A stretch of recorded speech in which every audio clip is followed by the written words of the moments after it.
How to edit WhatsApp messages once they are sent. Hi everyone, welcome to the channel. This is Rose, and without further ado, let's begin. Launch WhatsApp.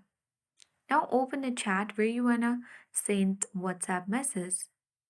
Tap message and type in a message. Now tap send button. After that, you need to tap and hold on this particular message. Tap three dots at top right and choose edit.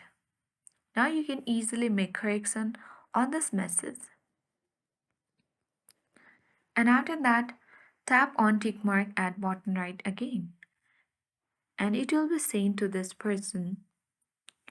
And as you can see that we have successfully edited WhatsApp messages once they are sent, and you can even see the edited banner as well. So I hope this guide was helpful. If it was, then do like, share, comment, and don't forget to subscribe. Thank you for watching.